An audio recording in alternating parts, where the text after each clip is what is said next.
Bucket list.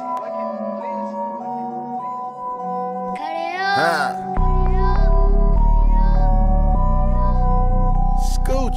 Paul Morand, Paris-Tombouctou, documentaire, collection La Rose des Vents, édité par Flammarion, 1928. Avant-propos.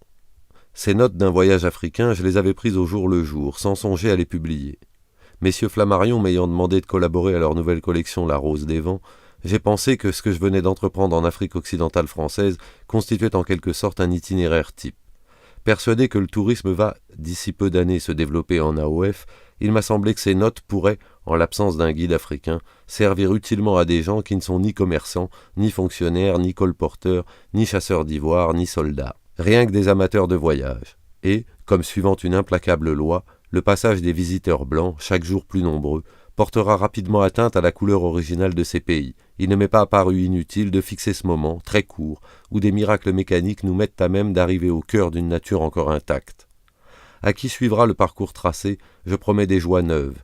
Je conseillerais cependant la modification que voici.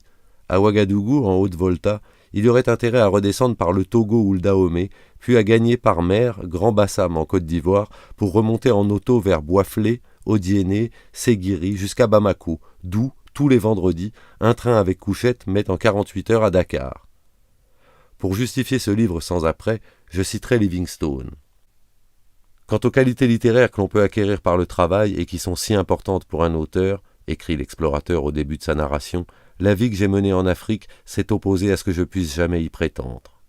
Paris, avril 1928. 27 janvier 1928. Le taxi qui m'emmène vers la gare de Lyon longe les quais, passe derrière Notre-Dame. Il est drôle de penser que, pour aller à Tombouctou, il faille passer par Notre-Dame. Souvent, quand je circule aux environs de l'Opéra, je me dis « Londres est au bout de la rue Lafayette » ou, devant le palais de la Légion d'honneur, pour Madrid, je n'aurais qu'à descendre ces marches et ensuite c'est tout droit. Enfant, je m'imaginais le monde peuplé de villes. Ces villes n'étaient séparées que par des distances abstraites qu'on traversait la nuit. Né citadin, je ne vois aujourd'hui encore dans les campagnes que des espaces vides que la nature, à court d'imagination, remplit comme elle peut, avec des animaux, des fleuves, des bois, des graines, des paysans, toutes choses inutiles, pittoresques tout au plus. À la gare de Lyon, je vois passer sur un chariot électrique qui semble être le fil du vrai train, les bagages, mes sacs de toile, ma cantine de fer, pêle-mêle avec d'autres colis, et des skis qui, eux, vont bifurquer à Lyon, vers les Alpes. J'envie ces neiges, ces glaciers, ces altitudes où l'on cesse de vieillir, de se corrompre, où le corps se conserve intact. Personne n'aime le froid autant que moi. Pendant les 22 jours que je viens de passer à Paris, entre deux séjours aux tropiques, je ne me lassais pas de brouter la brume, comme une vache normande, de regarder le soleil blanc sur les maisons, d'inspirer du fond de mon lit l'air vif du matin. Hier encore, le vent glacé faisait sur les trottoirs secs une musique si fine et si ardente qu'on aurait dit du Mozart. Cette nuit, dans un demi-sommeil, je sentais le train bondir sous moi, à travers la France. Jamais je n'avais éprouvé pareille légèreté, joui d'une si rapide immobilité. Les rails, ajustés avec cette précision de joaillerie qu'on ne trouve que chez nous, se succédaient sans heurts, en un froissement d'acier. Sur des pentes douces, ils me lançaient vers le sud. « Je vous envie, monsieur, me dit au matin un Levantin, mon compagnon de voyage, en désignant ma longue valise. Sans doute des fusils. Je vois à vos étiquettes de bagages que vous allez en Afrique. Tirer la grosse bête ?»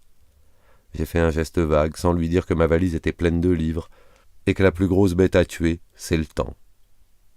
28 janvier. Je m'embarque à Marseille sur le Madonna de la compagnie Fabre.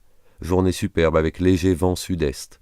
Des fumées de la plus grande importance décorative s'élancent hors des cheminées de paquebots qui, dans les docks, se chevauchent suivant leur tonnage.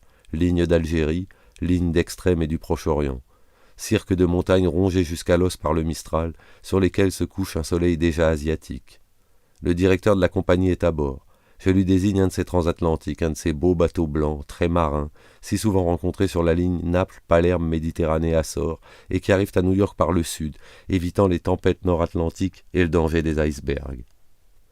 Construits avant-guerre avec quelques millions, ils en valent maintenant plus de 60.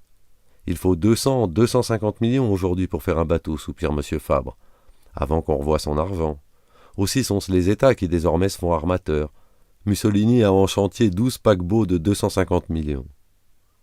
Je regardais dans le miroir du bassin ce transatlantique bâti jadis pour drainer vers l'Amérique les émigrants italiens et que la nouvelle politique de Rome voue à l'inaction.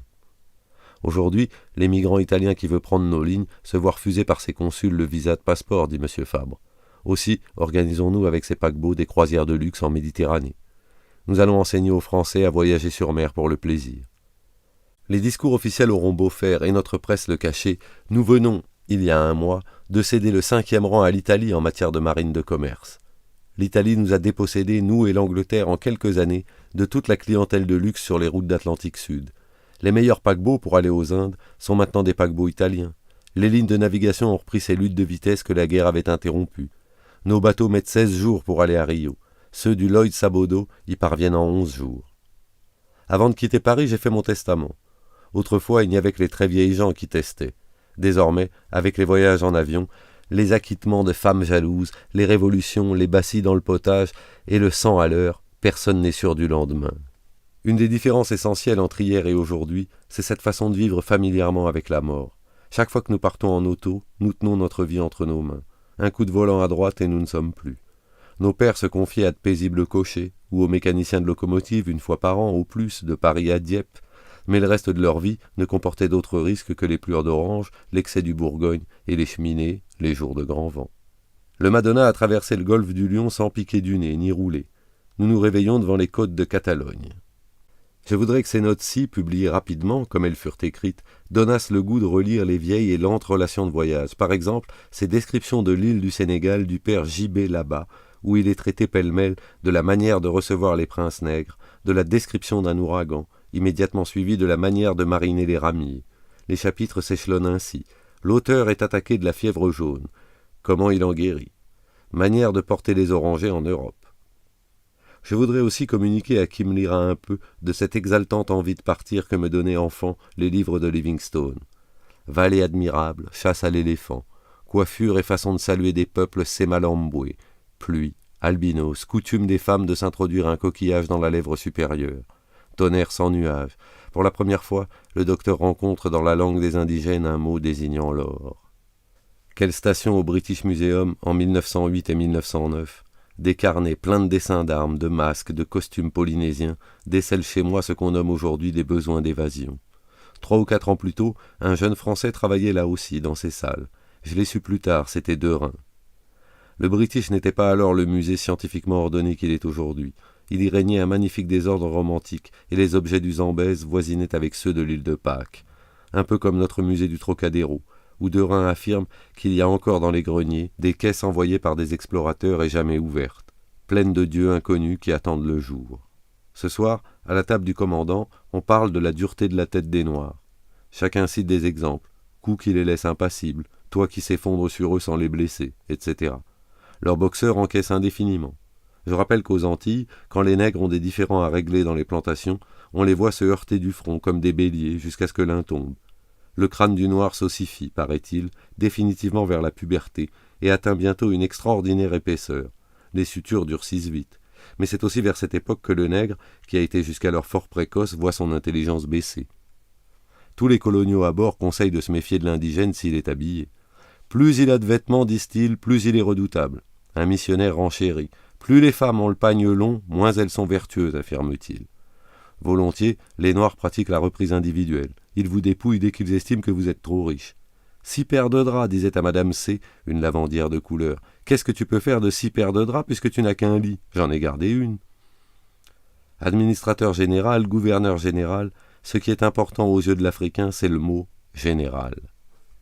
Oui, mon général. On lui explique que le général n'est qu'un adjectif. Appelle-moi plutôt gouverneur. Oui, mon gouvernement. Donne-moi mon titre de trésorier. Oui, mon trésor. Goût des nègres pour les belles phrases, l'éloquence, les passeports, les brevets, toutes les formules.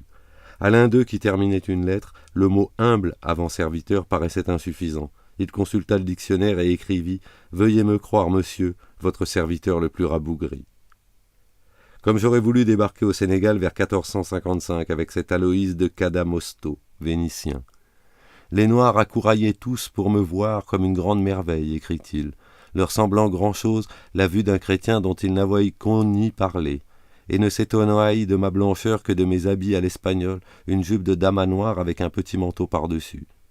Si que les uns me manoient les mains et les bras qu'ils frottoient, ayant mis leur salive par-dessus pour voir la blancheur procédoit de phare ou teinture ou bien si c'est toi de chair. Au Moyen-Âge, les médecins étaient fort divisés sur la question de savoir si la chair du nègre était noire ou pareille à la nôtre. Temps froid, beau soleil, tout le jour de Carthagène à Malaga, en direction de Gibraltar, nous longeons la côte d'Espagne, à quelques encablures.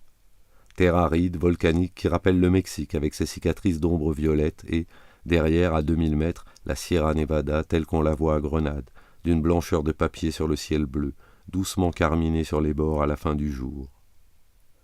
Tous ces coloniaux qui rentrent, ces exilés qui, hier, dans la mère patrie, vantaient leur colonie, une fois partis ne pensent qu'à la France. Le foot à Dialon, vous verrez, c'est vraiment l'Auvergne. La patate, on jurerait du marron glacé. La trompe d'éléphant, de la langue de bœuf. L'hippopotame, on dirait du veau. La barbadine a s'y trompé de la compote de pommes, et la papaye ressemble tellement à l'abricot. Il paraît qu'il est faux de dire que les cannibales n'aiment pas le blanc. Ils le trouvent, disent-ils, meilleur que le bœuf. Nous consommons annuellement en France, m'apprend dans un récent article M. Jacques Meuniot, 1 million de bananes. Elles viennent des îles Canaries, possession espagnole par bateau anglais. 3% seulement nous arrivent de nos colonies, qui pourraient en alimenter le monde entier. Est-ce pour cela que nos explorateurs et nos officiers nous ont gagné un empire, ou pour nous donner des électeurs? Le gouverneur D me dit que la culture de la banane se développerait davantage s'il n'en pourrissait pas tant en voyage. Je conseille des bateaux fruitiers, personne ne connaît cela. Pourquoi nos compagnies privées n'achètent-elles pas de seconde main des navires à chambre froide de la flotte blanche de l'United Fruit ou de l'Atlantic Fruit Company? Nous perdons des cargaisons entières de bananes, et cet aliment essentiel se vend en France de 80 centimes à 1 franc, au lieu de 25 centimes papier en Amérique et de 30 centimes en Angleterre. Quand les bananes arrivent pourries à Bordeaux, on les charge sur les petites voitures et les marchandes de 4 saisons crient « Demandez les bonnes bananes noires de Madagascar !» À notre table, il y a toute l'Afrique française. Chacun parle de ce qu'il connaît. Moi, au Cameroun, nous autres, Dahoméens. À la Côte d'Ivoire, au Soudan, nous... J'ai appris plus de choses aux tables d'hôtes que dans tous les livres. Le trésorier F me raconte qu'il a dû se rendre il y a peu d'années en Haut-Niger parce que ses 2 trésoriers adjoints étaient devenus fous. Soudaineté du coup de bambou. À la sortie du bureau, au coucher du soleil, il s'attendait à 500 mètres de la ville et se fusillait de voiture à voiture. Il continuait d'ailleurs de s'inviter à dîner, mais chacun avait son revolver d'ordonnance sur la table. Les psychiatres coloniaux écriront qu'il s'agit là, je cite, d'un état tenace et persistant de revendication, de quérulence et de persécution. Cela me rappelle ce chef de messe au Congo dans un livre de Conrad, qui pour éviter au repas les querelles de préséance fait, une fois pour toutes, construire une table ronde, et pour y loger cette table, une maison ronde. On parle d'animaux apprivoisés. Certains d'entre eux sont restés célèbres à la colonie. Ainsi, au Soudan, un chimpanzé qui vous offrait l'apéritif et qui se nommait Virginie. Cette vieille guenon s'était éprise d'un commis nègre nommé Hieronymus et volait pour lui. Dès la puberté, les lions et les panthères se mettent à jouer trop fort, à déchirer les habits, à mordre puis à manger les mollets. Les animaux les plus apprivoisables sont les guépards, parce qu'ils n'ont pas de griffes. Ces guépards sont les onces qu'on voit en croupe des chevaux de chasse sur les tapisseries d'Arras ou sur les fresques de Gozzoli. Il faut du courage pour tirer les singes, et en général, les animaux qui ne redoutent pas encore l'homme. Souvent, des singes blessés descendent des arbres en criant, et en pleurant vous montrent leurs plaies. J, consul de France, m'a raconté qu'un jour au Guatemala, sur la côte du Pacifique, dans une jungle encore inexplorée, il avait lâché en pleine forêt vierge un coup de fusil, et qu'aussitôt tous les oiseaux étaient accourus, curieux de ce bruit nouveau. 31 janvier. Escale à Casablanca. À bord on dit Casa. Un soleil d'Afrique qui transforme en sucrerie rose les monuments à la fin du jour. Je n'étais pas venu ici depuis 4 ans. Que des boutiques ont remplacé les terrains vagues derrière l'Excelsior. Maintenant, on débarque à quai. Il se construit une sorte de passis arabe en face de la poste. Partout sont démolis les vieux quartiers. Je fais une provision de couteaux à cran d'arrêt pour les chefs nègres et de très lourdes montres Louis XIV à 35 francs pièce. Impossible de trouver du beurre salé en boîte. Il va falloir faire la cuisine au beurre de coco qui, m'affirme-t-on, donne une friture excellente. Avant de remonter à bord, vu le film La Terre de Feu, très beau malgré le texte, d'un pathétique qui prête à rire. Ces brumes, ce ressac éternel, ces plongeons d'otaries gluantes dans des eaux noires, tous ces vols d'oiseaux, ces pèlerinages de phoques, ces communautés de pingouins, ces naufrages, ont une poésie effrayante, une grandeur maudite, et font comprendre les sinistres histoires du Cap Horn qui nous ont été léguées par l'âge des voiliers. Ciel vert et rose, comme certains pantalons de dames turques. Houle, beaucoup de mouettes rentrées du large. Le Madonna descend la côte d'Afrique. Vers 6 heures du soir, les jours allongent, on aperçoit au loin, couvert de neige, l'Atlas, père de l'Atlantique, ancêtre des montagnes espagnoles. Au second plan, des falaises rouges, puis au premier, la mer et ses moutons, comme sur l'autre rive dans les Pampas. Déjà, je me familiarise avec un certain nombre de monstres que je dois bientôt rencontrer à en croire mes compagnons. La menthe religieuse qui ne mange pas hélas que son mari, avec ses mandibules, les scorpions jaunes, noirs ou blancs qui se cachent dans les pantoufles, les chiques qui pondent entre les doigts de pied, le serpent minute qui ne vous laisse pas faire votre testament, la petite vipère, le ver de Guinée de 6 mètres de long.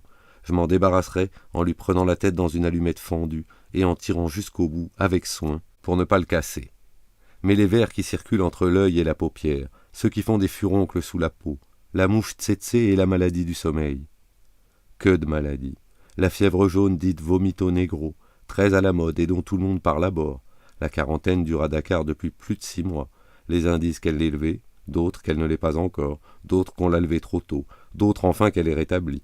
La peste, la rupture de la rate, les accès pernicieux, le beriberi humide, les kystes, les fièvres récurrentes, l'encéphalite léthargique et la teigne du dromadaire.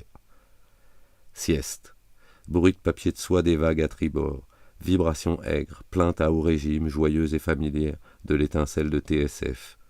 Des planteurs, sous la pleine lune de mon hublot, jouent au tonneau, fracas de leur palais de fer. 1000, y a mieux, mais c'est plus cher. 2000, c'est un championnat. Sous ces bruits du pont supérieur, superficiel et aristocratique, j'entends un fracas plus sombre, une rumeur populaire sortie du ventre du navire, le halètement des ventilateurs, la vibration de l'arbre de couche, les appels de soutiers qui montent par le manche à air. À travers le sol grillé qui envoie un souffle d'enfer, j'entrevois l'abîme des machines et les graisseurs en espadrille qui circulent, égayant de leur bleu ce métallique des purs.